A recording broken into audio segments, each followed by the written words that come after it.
Gotta say, Graham, I've been admiring your luscious locks over the past couple of weeks. Very, very good stuff that I'm seeing there. And of course, yes, we are talking hair on this Heritage Day, as Graham has just so succinctly set for us, because hair is part and parcel of so many people's identities.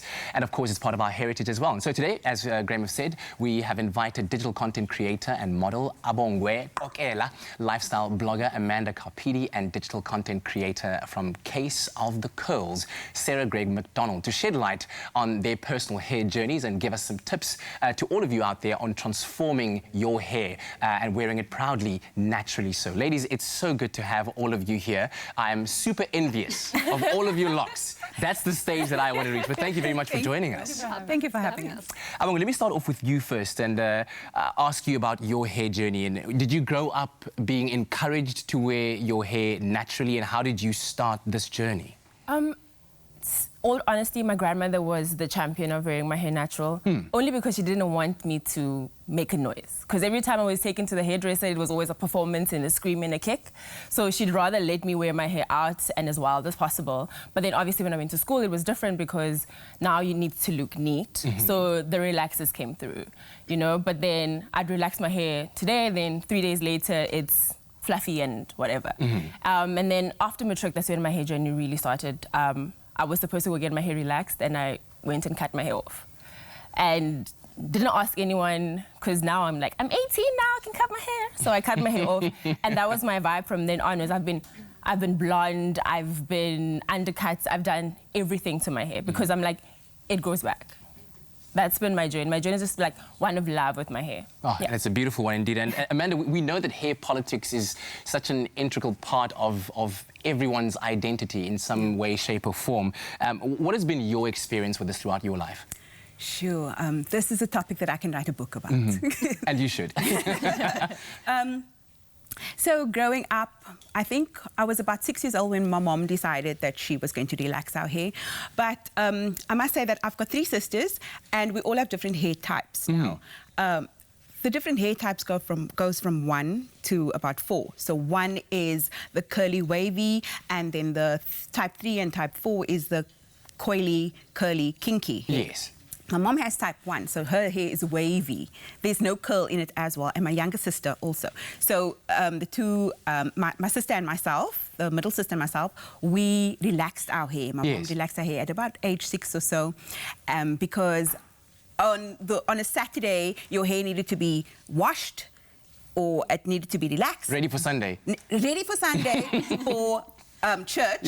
And we would swirl our hair really tight as well to get that straight look, because, you know, your hair needed to be straight for church and for school. Conforming to these communities that you would have to be a part of. Exactly, conforming to societies and what society thought was beautiful or more accepted.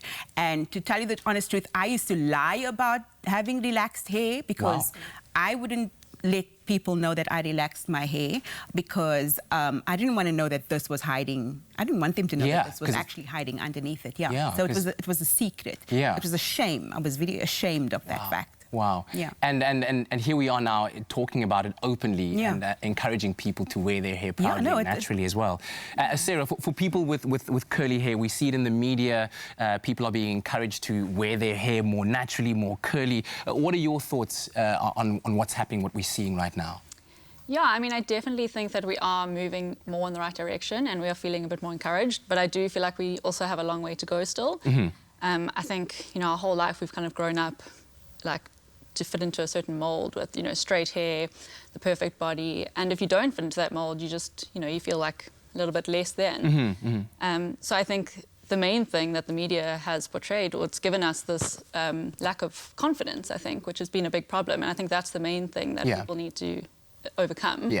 I think with social media now, there's a lot more of an encouraging movement towards promoting your own like natural beauty and your natural curls, which is amazing to see. So I'm hoping that that'll just continue to the younger generation. And was that part of what encouraged you to take on this personal natural hair journey and then to document it via your blog and using social media? Yeah, so I mean, I grew up, my whole family and all of my friends have straight hair.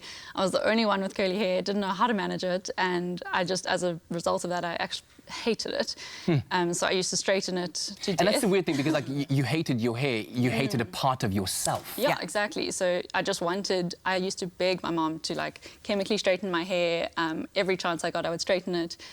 I never wore it naturally. It only eventually, when I got to a point in my second year of varsity, I was just so fed up of straightening my hair and that burnt hair straightener smell, and my hair was so damaged already that I just decided I'm just going to wear my hair naturally as it was supposed to be. And then I decided to document it as a way to kind of track my own progress, but also to then help other South Africans, because also at the time there wasn't a lot of education or knowledge about curls. And products. So the blogs and things that I had been following were mostly Americans or British accounts, and we didn't get the same products, and we didn't have the same sort of resources, I guess. So the challenges of so it was just sort of a starting point to help others as well. Yeah, and along this journey, great things are happening. Amanda, you have co-founded the Cape Town Natural Hair Festival, as well as the Cape Town Naturally Support Group. Talk to me about the embarking of this journey, providing knowledge, providing community for people to be around, and also what the feedback has been thus far. Okay, so we started off in 2014. That's when we started the group. That's also when I started blogging about natural hair, because I didn't see anything, like Sarah said, anything in South Africa, or not much in Cape Town. There were some things in Johannesburg, but not much in Cape Town. So I started blogging and about my natural hair journey, and then I met up with a few other ladies, and that was on the same journey as I was, and we decided to start the support group.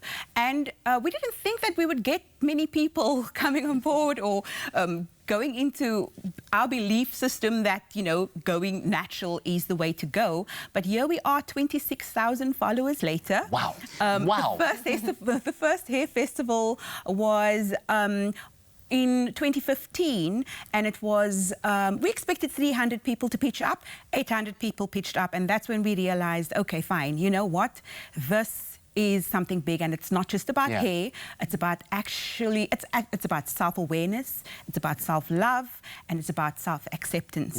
And, this would have been our 5th year for the Cape Town Natural Hair Fest. Last year, we had about 2,500 people, and the group is all about supporting each other. The group, somebody will post a question and someone else will pop in and say, okay, this is what you can try, or how about you use this product, or use this technique, and it's a beautiful community that we've created. Excellent, excellent. We're going to continue our conversation very shortly, and I want you to think about this, Abongwe, as a next question, about what it is that you found surprising about what it is that you need to allow your natural hair to flourish. But you at home, please do stick around with us. The conversation continues with Abongwe, Amanda and Sarah. And do weigh in your thoughts on our Facebook page, Expresso Morning Show SABC3. We'll be right back after this break.